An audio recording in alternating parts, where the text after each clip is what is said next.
Pag naulit natin siya, no? Ito nga talagang pagpagan ko, no? Tingnan nyo. Matured siya. Yan.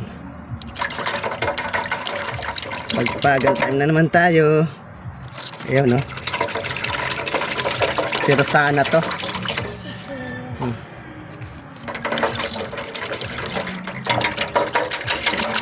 Mas maganda pag malawak yung pinapagpagan natin, no? Kanina, masakit eh.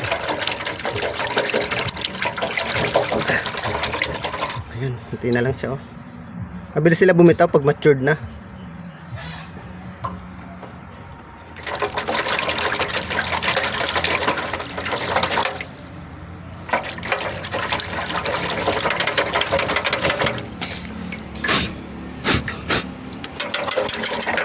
Ayun, hindi na lang. Pagpaagantay naman tayo.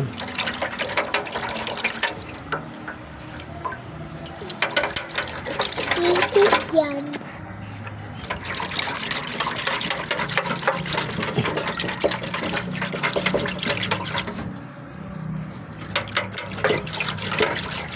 Ito talagang pagpagan ko, no? Kahit kasi Rika dito ko talaga sa lap na pagpag. Yun. Kasi pagka hindi natin ito tinanggal, pwede siyang kainin ng mother crane niya, no? Pagka nairita siya. Pero ngayon, kita nyo naman, no? Buhay na sila. Oop. Meron pang konti. Ayan, no?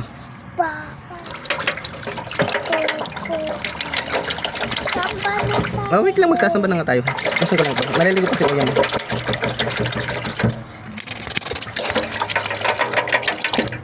Yun, unti na lang.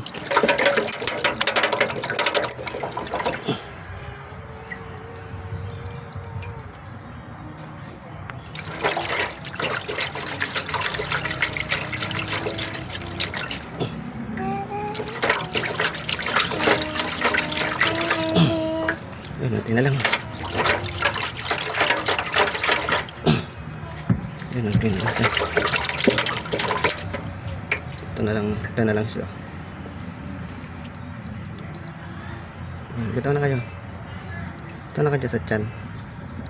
Bitaw na kayo. Para may bukod na rin natin.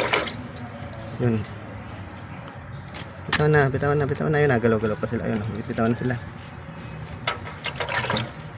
Yun, bus na. O, wala na. Pwede natin siya ulit i-acclimate. Tapos balik na natin kay George, kay Jordan.